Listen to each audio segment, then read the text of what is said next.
Update. Thinking about leaving my wife and child. Thoughts? Original post. I-32 male will be real. If it hadn't been for my son, I would have ended the marriage already. Things weren't good back then between us. Wife and I are going to marriage counseling because I confessed to her I was falling out of love and wasn't happy in the marriage anymore, so she insisted we try to work out our problems. We did try it. Open up, have communication better, try to be more affectionate with each other and connect more as a couple. More romantic date nights and spontaneous trips. Basically to find that spark again. None of it worked and I was ready to call it quits after a year, until we found out she was pregnant. Now, for me, I always thought we were set on never ever having kids. That was something mentioned when we were first dating, and I was pretty relieved she felt the same way about not wanting kids. To me, I just never liked them. Not what I wanted for my life at all. But once we found out, she wanted to keep the baby. It was a whole other conflict. I didn't want to be a father, but she wanted him. For a while, I kept bringing up the options of termination or maybe adopting, but in the end, that didn't go anywhere. Then I thought, okay, well, parents split up all the time even with kids involved. However, that just gave me a lot of backlash from everyone about what a nahal I am, because who even thinks about leaving their pregnant wife? I feel my biggest mistake was letting myself believe that maybe with a family we can make it work. Being there for her and the baby, that I just get that love for them, it'll work out along with the therapy we had done. Now I feel even more miserable. We have family time, date nights when we manage to get a sitter, free time to ourselves every other weekend if possible. I just hate it all. The only time I'm actually content is when I'm not home or get to have a little personal time. Everything going on at home makes me wish I left before there was even a chance of her getting pregnant. But I felt bad not trying to get some help first before throwing in the towel in our marriage. Now there's a baby involved, and it's 1,000 times more complicated. I don't feel any closer to my wife or my son, who's about 13 months now. It's not his fault, I get it, he's a baby. Right now it's been a lot easier to manage and thought by now I might feel closer to him. Sadly, I don't. Part of me just wants to pack my stuff and leave already. That part makes me feel horrible because I'm his father and would it feel right to leave him without one? Just don't know if I can be what they need me to be anymore. Is there really any way to stop feeling this way? At this point, it's like I want to walk out and never look back. But is that really the best thing? Edit. For those curious, we did not have unprotected action. Never wanted to end up in the scenarios where rubbers were always used and she said she was on birth control. That's how it always was in the years we've been together. It's been brought to my attention that I should probably mention this detail for better advice. I just didn't want to include it before because it was done in the past and my son is already here. But yes, I talked to my wife if this was done deliberately, the pregnancy I mean, and she never denied she had anything to do with tampering. It's still on me for being intimate with her regardless, but she did have something to do with it. Like I said though, I didn't want to focus on that because my son is here anyways, and nothing could be done about it now. Now for the top advice before reading the update. You should leave. Your marriage should have ended years ago, and staying in a bad relationship just because of a baby is never healthy. Your wife deserves someone who will love her. Your son deserves growing up in a home where he is loved and wanted by all the adults in it. And no matter how much you try to fake it, kids can sense when their presence isn't really wanted. And you deserve a partner whom you do love and wanted to be with. None of you can get those things until you firmly admit once and for all that it isn't working for you and never will and put an end to it. You can still be his father without living there, and a bit of distance might even improve your relationship with him because you would be happier with your life in general once divorced, and because it would allow you to spend time with him away from his mom, who you freely admit you haven't wanted to be with for years. Tell your wife it's over. If she wants to try counseling again, agree to going. But warn her that you will be informing the counselor up front that the marriage is over, and you're only there to help your wife come to terms with that fact. Move your stuff out, and file for divorce and at least visitation with your son. This is sound advice, thank you. I agree I should have walked out a long time ago before a kid was even in the mix. It was hard. Still is. Hope leaving the marriage does improve what I have with my son. The feelings I'm having right now are not what I want to be having years down the road with him, when it becomes more obvious. And get a vasectomy so you don't have to worry about this with any future partners. Get a divorce. I grew up in a house with parents who hated each other. They didn't fight, but they didn't engage with each other either. I also learned at a young age that my father never wanted children. It was a miserable way to grow up. It didn't help any of us kids. I was so grateful when they finally got divorced. Now as an adult, I have a great relationship with my father. It doesn't mean you have to be an absent father or a bad one, but that is your son and you'll have to decide how much of a relationship you want with him. As another poster stated, you may become a better father when you're out of the marriage. Staying helps no one. Did your relationship with your father improve because of the divorce or because you reached adulthood? Since I have heard some parents get along better with their kids once they're older and more mature. A lot of it was because I got older. I think it became easier for him to relate to me more as a teenager and adult than as a small child. He wasn't a terrible father, but he was clearly unhappy and that had a big impact on how he treated us kids. I firmly believe if they had divorced when I was a child, our relationship would have improved sooner. He may have resented us as kids, but it was made worse because he was also in a relationship he hated. It was a cycle. Once that was broken, things got even better. You can separate from her or even divorce her, but you are still legally and morally responsible for your child. The legal requirement is primarily financial. Even if you have your parental rights terminated, that does not lose you your financial obligations, unless you get someone else to adopt your child with her. But morally, you know you have an obligation to the child. Have you considered talking to a therapist about how you might get more attached to your child, whether or not you stay with your wife? Because these are two separate issues. To answer your last question, yes, I started seeing a therapist individually when my son was around 7 months. She's helped people who've suffered from PPD, and I've been talking to her about the things I'm going through with my son. That's something I've been working on for months, because I don't want him to feel that I resent him as he gets older. And now for the update. I almost forgot that I had posted this, but thought I should add an update after all the help. Things have been tough, but getting easier day by day. I left my wife, soon to be ex. It was rough. Needed to happen though. If I wanted things to improve for my son's sake, I couldn't let myself continue to be stuck in this marriage I wanted out of already. For those who suggested this way and why, you were right. It's helped a lot. Not so much the first few weeks. It was so new, and I didn't have a place on my own. For about a month, I stayed with family until I found a place for myself and where my son can also stay. My soon-to-be ex obviously didn't take this well. She's brought some family members on her side for abandoning my family. But I didn't abandon my son. When I spoke to a lawyer and got the paperwork started, we also got a temporary custody order to make sure I'd still have time with him. It's only 3 days out of the week, but we'll settle custody stuff as we go through the divorce proceedings to get more time with him. Honestly, the time away really has boosted me up in ways I couldn't imagine.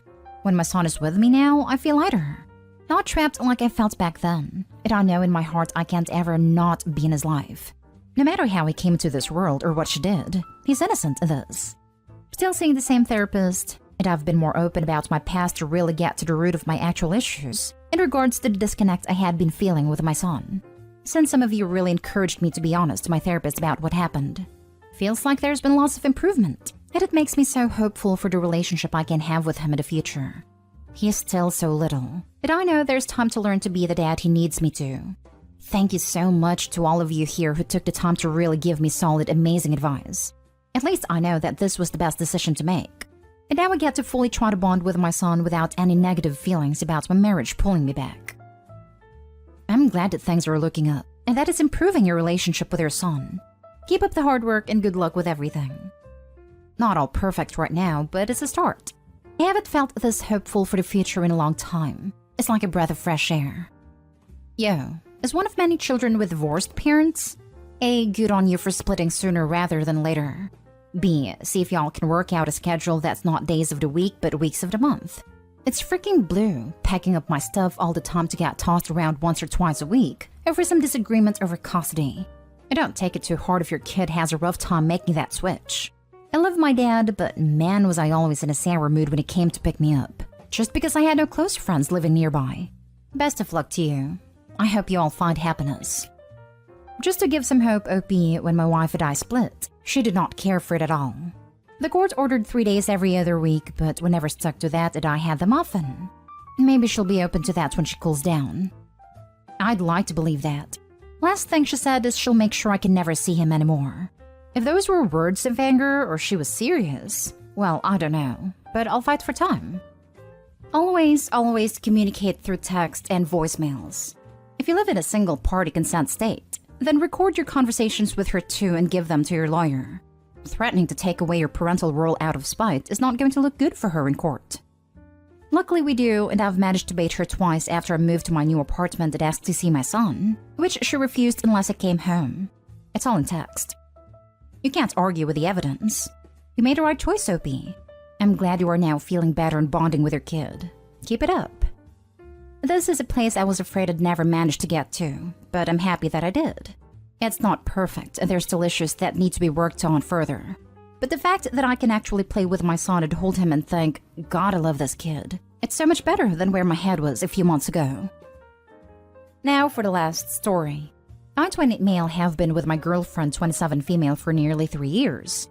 She keeps hinting at buying a house and booking views, but some things have come to light this past year, and I'm not fully sold on financially tying myself to her. At the start of this year, my girlfriend turned her notifications off on her WhatsApp and Snapchat applications. When I had hovered over her shoulder, I saw that she was messaging someone. Let's call him Harry.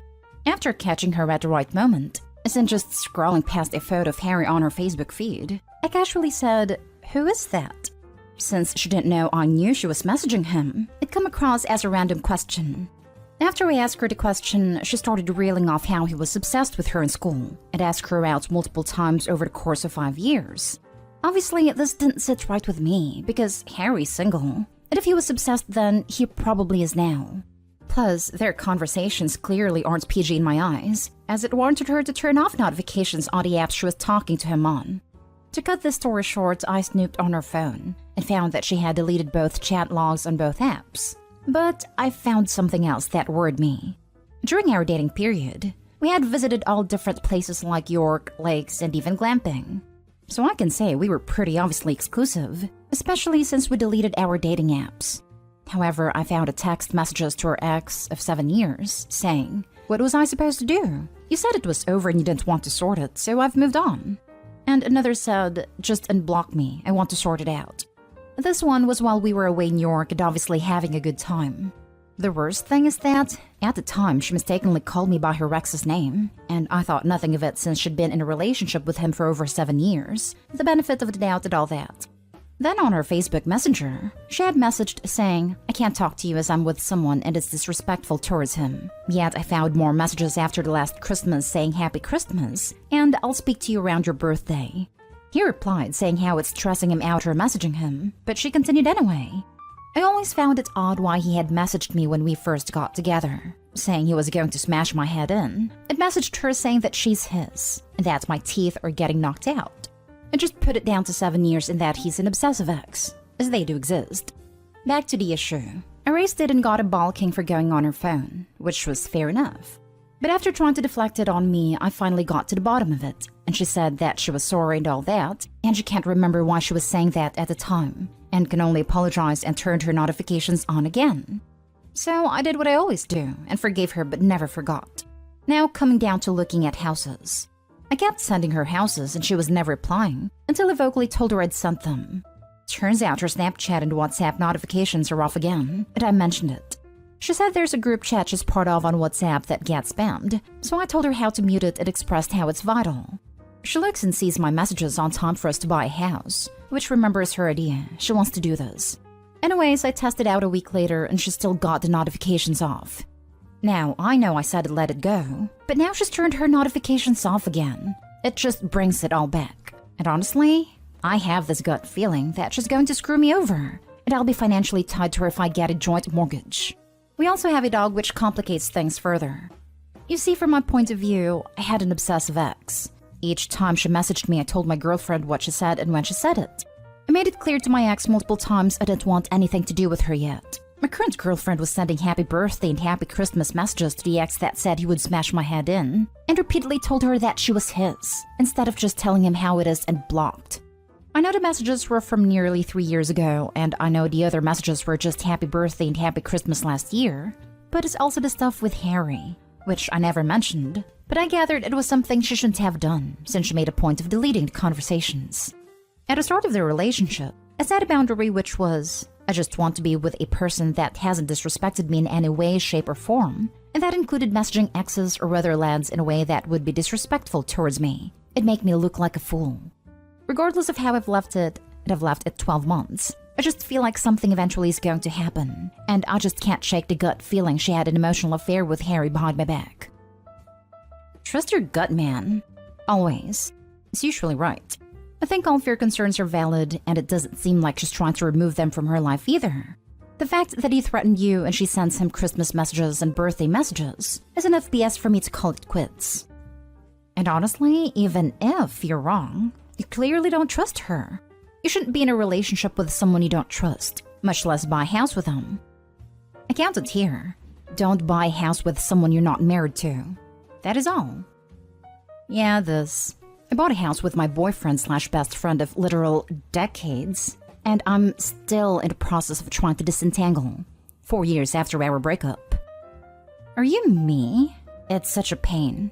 I've told my current significant other I really don't care about marriage and the romantic BS behind it, but we have to be married for legal reasons when we buy a property and build. Because I'm not going through this again. You're acting shady. Yeah, I know, I'll stop. Some weeks. You're still acting shady. Yeah, I know, I'll stop. Some more weeks. You're acting shady. Yeah, I know, I'll stop. Many more weeks? Why? No kidding. It wants to tie himself to her financially? Makes me wonder if she wants to buy a house, so when she leaves him, she'll get half of the proceeds of the sale or he'll have to buy her out. Either way, she'll walk away with a nice chunk of change.